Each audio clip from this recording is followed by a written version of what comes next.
Hello दोस्तों, pixel में आप सबका एक बार फिर से स्वागत है। तो एडोबी फोटोशॉप की इस सीरीज़ में हमने एडोबी फोटोशॉप के इंट्रोडक्शन से लेकर मूव टूल तक हमने बात कर ली है। अगर ये सारे वीडियो आपने अभी तक नहीं देखे तो आप हमारी यूट्यूब चैनल पिक्सेल में आप एडोबी फोटोशॉप की प्लेलिस्ट में जाकर सभी वीडियो को देख सकते हैं। तो आज की वीडियो में हम देखने वाले हैं सिलेक्शन टूल्स के बारे में, जिसमें हम rectangle marquee tool, elliptical marquee tool, single row marquee tool and single column marquee tool के बारे में हम बात करने वाले हैं। तो इसका शॉर्टकट है एम।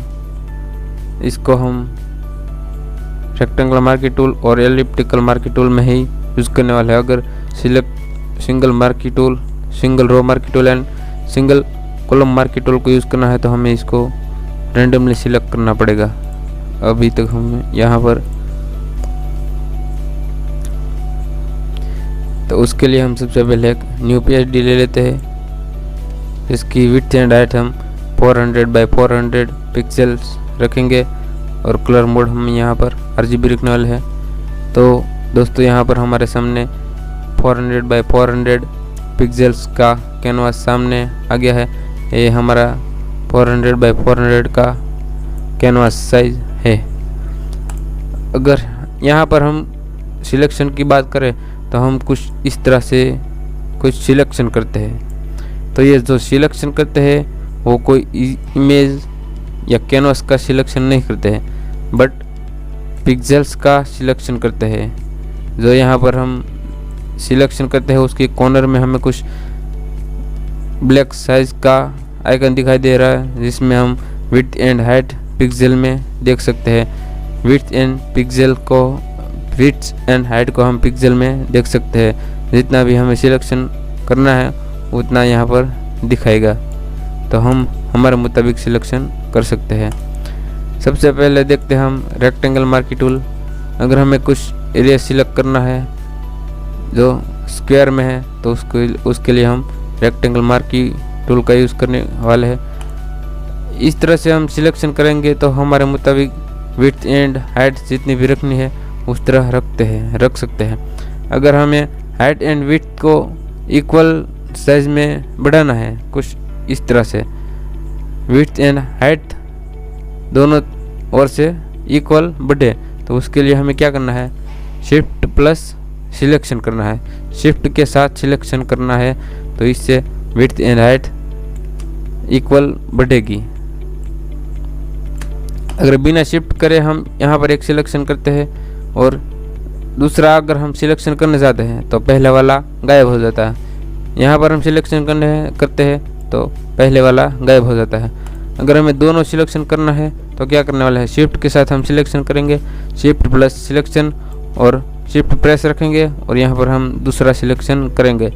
शिफ्ट के साथ अगर हम सिलेक्शन करेंगे तो क्या होगा, ऐड टू सिलेक्शन होगा, जिसका ऑप्शन बार में ये ऑप्शन है।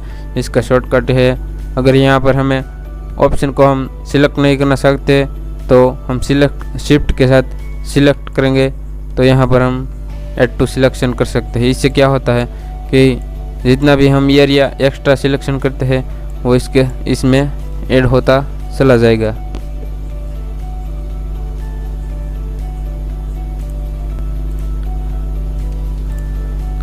ये बात हुई ऐड टू सिलेक्शन की। अब इसको डीसिलेक्ट करने के लिए कंट्रोल प्लस डी, इससे जो भी हमने सिलेक्ट किया है वो डीसिलेक्ट हो जाएगा।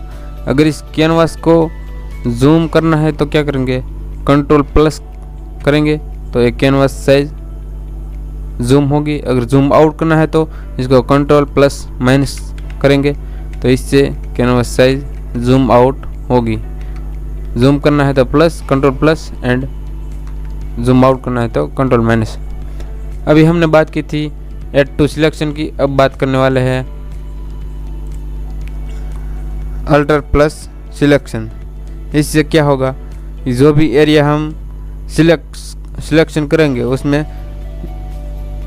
एक्स्ट्रा एरिया सब्सट्रैक्ट हो जाएगा। यानी कि अल्टर के साथ हम सिलेक्शन करते हैं इस तरह। अब इसमें एक्स्ट्रा सिलेक्शन करेंगे तो इसमें जो इक्वल एरिया था वो इसमें सब्ट्रैक्ट हो जाएगा। यानी कि इसमें से निकल जाएगा। इस तरह से हम सब्सट्रैक्ट कर सकते हैं।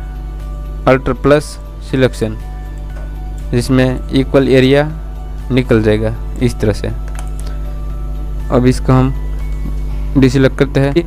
अब शिफ्ट प्लस अल्टर करेंगे और सिलेक्शन करेंगे तो क्या होगा, इसमें जो भी एरिया इक्वल होगा वो रहेगा, बाकी का एरिया चले जाएगा। इस तरह alter plus selection plus shift, इसके साथ प्रेस करेंगे तो इक्वल एरिया है वो रह गया, बाकी का निकल जाएगा इस तरह से। अब इसको हम डिसेलेक्ट कर सकते हैं। इसके बाद यहाँ पर फेदर है। फेदर क्या है कि हमें जो भी सिलेक्शन किया है उसमें कुछ हम पेंट करते हैं, तो उसमें से जो इसकी बॉर्डर है वहाँ पर पेंट कुछ लेस होगी और मिडल में डार्क होगी। इसके लिए हम कुछ एग्जांपल देखते हैं, जिसमें ये पेंट करते हैं तो इसकी बॉर्डर है वो सभी एरिया में इक्वल है। अब हम नया सिलेक्शन लेते हैं। यहाँ पर हम फेदर सबसे पहले 15 दे देते हैं और अब हम सिलेक्शन करते हैं तो क्या होगा कि ये जो हमारी बॉर्डर है कुछ इस तरह से अंदर की तरफ लेस होगी और बीच में डार्क होगी। अब इसमें हम ये वाला पेंट करते हैं यहाँ से, तो कुछ इस तरह से पेंट होगा। इसका ये फेदर का यूज़ है। अब उसके बाद यहाँ पर स्टाइल, अगर स्टाइल में हम नॉर्मल रखते हैं तो जो भी हम सिलेक्शन रखते हैं वो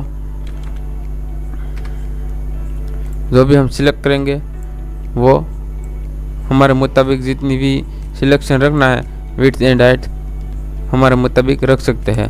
अब यहाँ पर हम रेशियो रखेंगे तो उसमें विड्थ यहाँ पर 1/1 की है, तो यहाँ पर जितनी हाइट बढ़ेगी उतना ही हमारी विड्थ बढ़ने वाली है।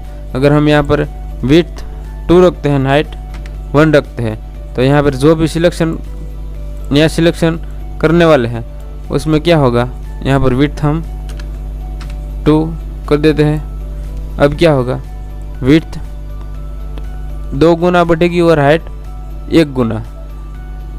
अगर विड्थ 100 है तो हाइट कितनी होगी, 50 पिक्सल की होगी। इसी तरह हम हाइट पर हाइट है वहाँ पर 4 कर देते हैं, तो हाइट 4 गुना बढ़ेगी और विड्थ 2 गुना बढ़ेगी। अगर विड्थ 8 है तो हाइट 16 होगी। इस तरह से ये बढ़ने वाली है।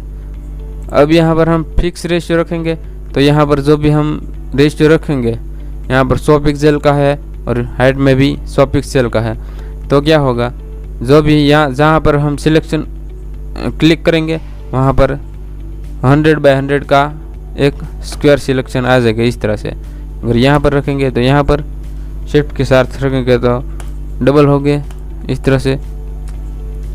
इस तरह से फिक्स रेशियो में जितने भी हम पिक्सल्स ऐड करते हैं उतना एरिया सिलेक्ट हो जाता है।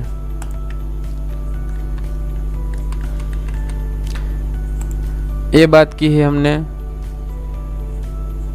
रेक्टेंगल मार्की टूल की। अब यहाँ पर हम बात करते हैं रेक्टेंगल मार्की टूल की, एलिप्टिकल मार्की टूल की। तो उसमें भी इसी तरह वर्क करता है, बट यहाँ पर सिलेक्शन इस तरह से एलिप्टिकल मार्की टूल एलिप्टिकल होगा। सिलेक्शन है क्या, एलिप्टिकल मार्की टूल की बात करें तो यहाँ पर हम इस तरह से सिलेक्शन हमारे मुताबिक कर सकते हैं, वो भी सर्कल के टाइप में। अगर यहाँ पर हम शिफ्ट के साथ प्रेस करेंगे तो सर्कल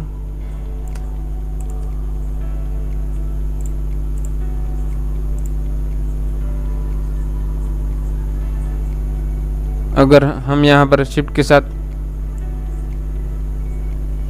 प्रेस करेंगे तो सर्कल दोनों चारों ओर से इक्वल होगा। और शिफ्ट नहीं प्रेस किया है तो ये अपने मुताबिक इस तरह से हम सर्कल ड्रॉ कर सकते हैं, यानी कि सिलेक्ट कर सकते हैं। इसमें भी subtract, add selection and intersection selection होता है। यहाँ पर फेदर हमने 14 दिया, यहाँ पर हम 0 कर देते हैं। ये भी एक रेक्टेंगल मार्की टूल की तरह ही यूज़ होता है, एलिप्टिकल मार्की टूल। अब बात करते हैं single row marquee tool and single column marquee tool. अगर सिंगल रो मार्की टूल का सिलेक्शन किया है तो यहाँ पर हमारे कैनवास में एक सिंगल रो 1 पिक्सल की सिलेक्शन हो जाएगी।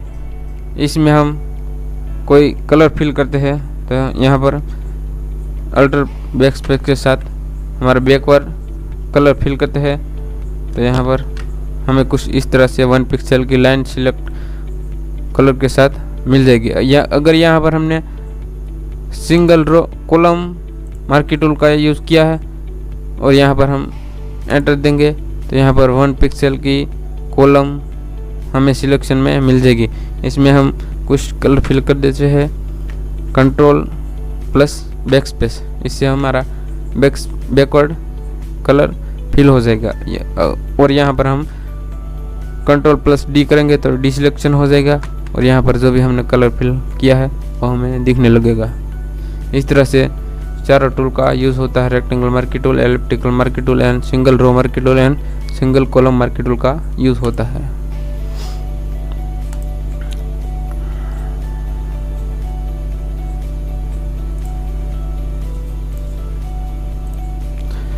अब हम इसको एक एग्जाम्पल के तौर पे हम देखें तो इन सभी टूल्स का यूज़ 1 PhD में कैसे करते हैं उसके बारे में हम देखते हैं।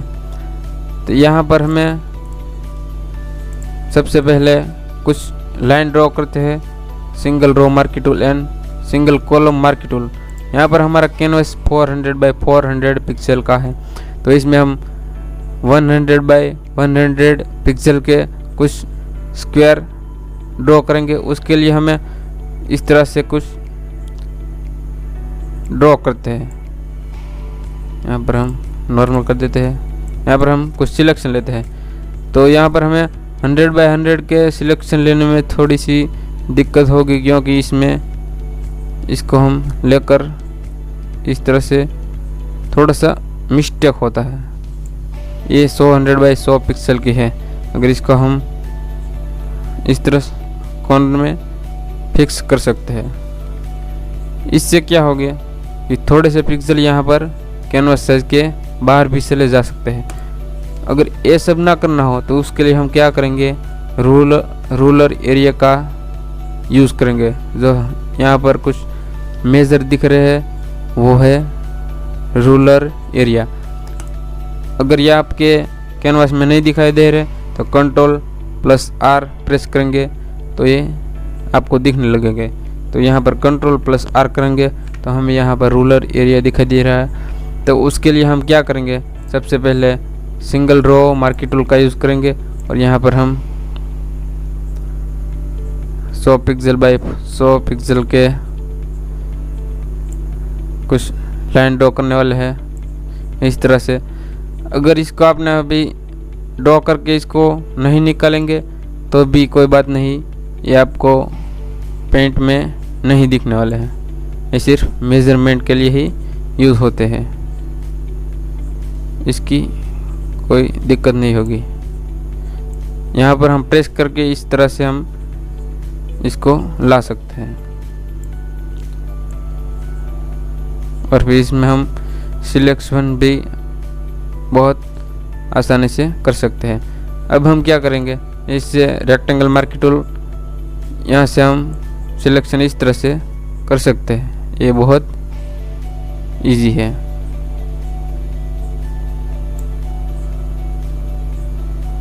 इसमें हम कोई कलर फिल कर देते हैं, अल्टर प्लस बैकस्पेस करेंगे तो हमारा जो फॉरवर्ड कलर है वो इसमें एंटर हो जाएगा। और बैकवर्ड कलर के लिए क्या करते हैं, कंट्रोल प्लस बैक स्पेस, वो यहाँ पर हम सिलेक्शन करके करते हैं। यहाँ पर हम सिलेक्शन ले लेते हैं।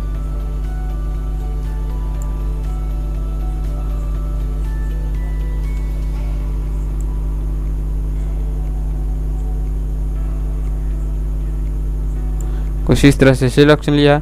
उसमें हम बैकवर्ड कलर फिल करना चाहते हैं, उसके लिए हम क्या करेंगे, कंट्रोल प्लस बैक स्पेस। इससे हमारा जो यहाँ पर बैक स्पेस कलर है वो फिल हो जाएगा। अब यहाँ पर हम कुछ कलर एक्सचेंज कर लेते हैं इस तरह से,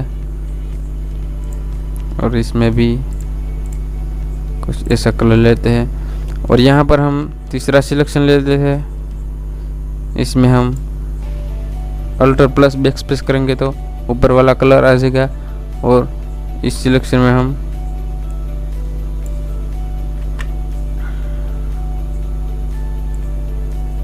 इस तरह से सिलेक्शन लेकर उसमें हम कंट्रोल प्लस बैक स्पेस लेंगे तो यहाँ पर पिछले वाला कलर ऐड हो जाएगा। अब हम बात करते हैं एलिप्टिकल मार्की टूल की। अगर इसमें हम कुछ इस तरह से सिलेक्शन लेंगे तो हमारा सर्कल सिलेक्शन हो जाएगा। और इसमें हम कोई भी कलर ऐड कर सकते हैं कुछ इस तरह से।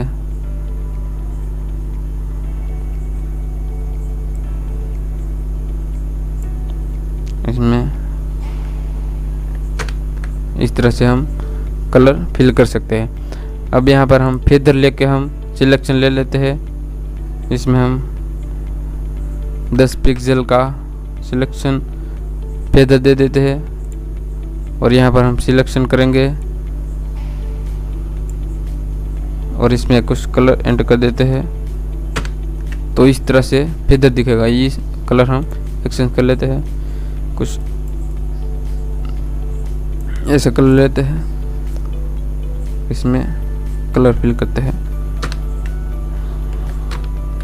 तो कुछ बॉर्डर हमें इस तरह से दिखाई दे रही है, इसका मतलब है कि फेदर हमने दे रखा है। अब यहाँ पर कुछ एंटी एलियास ऑप्शन हमारा रह गया था। इसका क्या होगा कि हमने कोई सिलेक्शन इस तरह से लिया है और इसमें एंटी एलियास क्लिक है और इसमें हमने फेदर हम 0 कर देते हैं और यहाँ पर हम सिलेक्शन लेते हैं। अब इसमें कुछ कलर फिल कर देते हैं। तो अब इसको हम जूम करेंगे।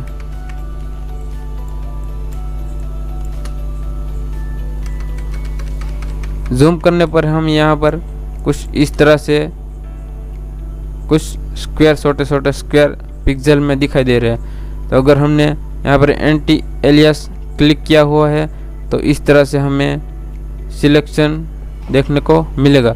अगर यहाँ पर हमने अनक्लिक किया है और इसमें हम दूसरा सिलेक्शन लेते हैं कुछ इस तरह से और इसमें हम दूसरा कलर फिल कर देते हैं और इससे हम जूम करके देखेंगे तो इस तरह से बड़े बड़े से यहाँ पर जो स्क्वायर थे वो निकल जाते हैं और इस तरह से इसकी सिलेक्शन होती है। अगर हमने एंटी एलियास किया है, अनचेक किया है तो कुछ इस तरह से सिलेक्शन होगा और एंटी एलियास सिलेक्शन किया है तो यहाँ पर हमें कुछ इस तरह सा सिलेक्शन देखने को मिलेगा। ये फ़र्क है एंटी एलियास सिलेक्ट होने पर और ना सिलेक्ट होने पर। ये हमने बात कर ली है rectangle marquee tool and elliptical marquee tool की। अब बात करते हैं हम सिंगल रो मार्की टूल की। यहाँ पर हम कुछ एक सिंगल रो मार्की टूल ले लेते हैं।